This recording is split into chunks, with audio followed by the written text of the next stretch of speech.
आड़ी शिक्षा में आपका स्वागत है। आज इस वीडियो में कक्षा 11 के संस्कृत दिग्दर्शिका के पहले पाठ यानी कि वंदना, इनके अर्थों को आज हम इस वीडियो में देखेंगे। तो चलिए शुरू करते हैं। सबसे पहला श्लोक है विश्वानि देव सवित दुर्तानि परासुप यद भद्रम तन्न आसुप।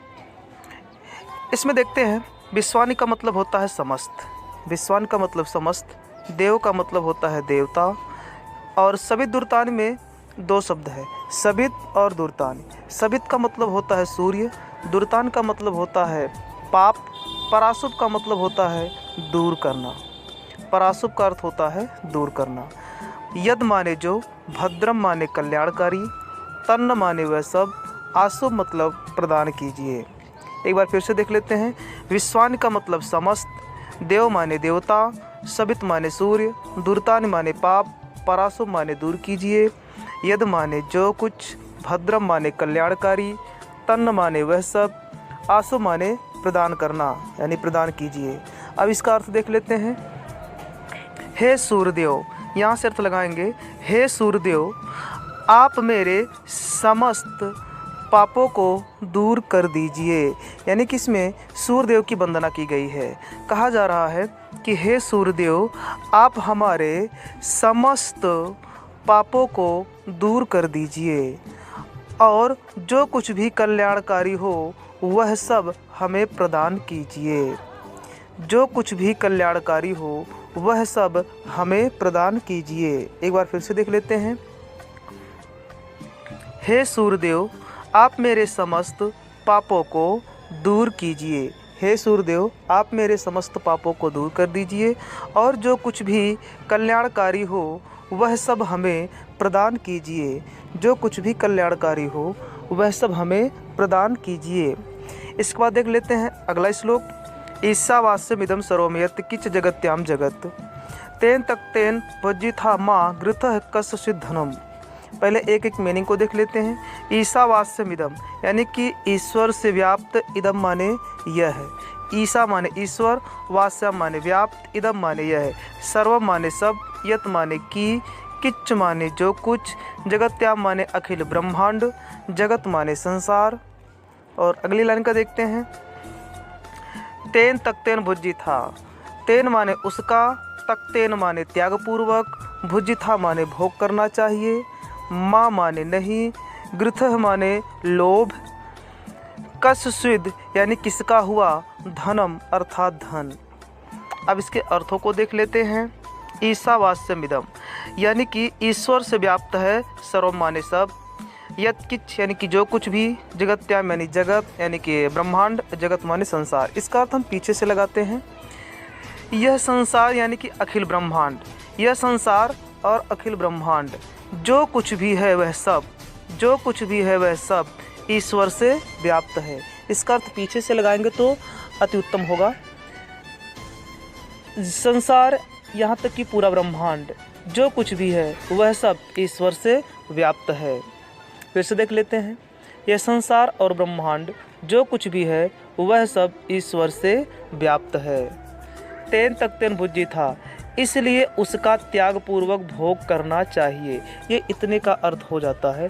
तेन माने इसलिए, तक्तेन माने त्याग पूर्वक, भुज्जिथा माने भोग करना, यानी कि इसलिए उसका त्याग पूर्वक भोग करना चाहिए, लोभ नहीं करना चाहिए। माँ गृथ है, लोभ नहीं करना चाहिए। कस्य धनम आखिर में यह धन किसका हुआ, कस्य धनम आखिर में यह धन किसका हुआ। एक बार फिर से देख लेते हैं। यह समस्त संसार और जो कुछ भी है पूरे ब्रह्मांड वह सब ईश्वर से व्याप्त है, इसलिए उसका त्याग पूर्वक भोग करना चाहिए, लोभ नहीं करना चाहिए। आखिर में यह धन किसका हुआ, किसी का नहीं। अगला देख लेते हैं। सह नावत सह नौ भुनक्तु सह वीर्यम करवावहै तेजस्विनाधीमस्तु मा विद्विषावहै। सह नावस्तु यानी कि साथ साथ रक्षा करना, सह नाववतु यानी कि साथ साथ हमारी रक्षा। देखिए सह का मतलब होता है साथ साथ, न माने हमारी, अवतु माने रक्षा करना, न माने हमारी, अवतु माने रक्षा करना। सह माने साथ साथ, न माने हमारा, भुनक्तु माने पालन करना, फिर सह माने साथ साथ, वीर्यम माने वीरता, करवावह माने यानी हम वीरता प्रदान करें, यानी वीरता प्राप्त करें। और तेजस्व यानी तेजवान हो। नवधीमस्तु यानी अध्ययन की हुई विद्या, नवधीमस्तु अध्ययन की हुई विद्या। माँ माने नहीं, विदिशावह यानी कि द्वेष, विदिशावह माने द्वेष। अब देख लेते हैं। सह नाववत यानी कि साथ आप हमारी रक्षा कीजिए। और सह नौभुनक यानी कि साथ साथ हमारा पालन कीजिए। सह वीर करवावह और हम साथ साथ वीरता प्राप्त करें। फिर से देख लेते हैं। सह नाववत यानी कि साथ साथ आप हमारी रक्षा करें, यानी कि इसमें भगवान से प्रार्थना किया गया है हमारी और हमारे गुरु की, यानी ये शिष्य और गुरु के बीच की बात है। इसमें गुरु और शिष्य कहते हैं कि साथ साथ हम दोनों की रक्षा करें, साथ साथ हम दोनों का पालन करें और साथ साथ हम दोनों वीरता प्राप्त करें। तेजस्वी नवधीमस्त यानी कि अध्ययन की हुई विद्या तेजवान हो, हम दोनों के द्वारा अध्ययन की हुई विद्या तेजवान हो। माँ यानी कि नहीं, यानी ना करें क्या, विद्वेषावह यानी कि द्वेष अर्थात जलन, हम दोनों परस्पर जलन या द्वेष ना करें, हम दोनों परस्पर जलन या द्वेष ना करें। एक बार फिर से देख लेते हैं शुरू से। हे प्रभु, आप हम दोनों की यानी गुरु और शिष्य की साथ साथ रक्षा करें, साथ साथ पालन करें, हम दोनों साथ साथ वीरता प्राप्त करें और हम दोनों के द्वारा अध्ययन की हुई विद्या तेजवान हो, हम परस्पर द्वेष ना करें। देख लेते हैं अगले लाइन का। अब उत्तिष्ठत, उत्तिष्ठत जागृत प्राप्य वरान निबोधत। उत्तिष्ठत का मतलब उठो, जागो, प्राप्य यानी प्राप्त करो, वरान निबोधत, वर अनिबोधत यानी कि श्रेष्ठ ज्ञान, श्रेष्ठ ज्ञान। फिर से देख लेते हैं इसके अर्थ को। उठो, जागो और प्राप्त करो क्या, श्रेष्ठ पुरुष के पास जाकर के ज्ञान, यानी कि इसमें हमें ये संदेश दिया गया है कि उठो, उठो, जाग जाओ और किसी श्रेष्ठ पुरुष के पास जाकर के ज्ञान प्राप्त करो। फिर से देख लेते हैं।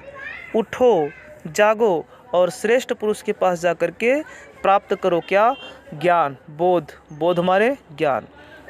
तो इस तरह से इसका अर्थ पूरा हो जाता है। हमें आशा है आपको अच्छा लगा होगा। वीडियो देखने के लिए धन्यवाद।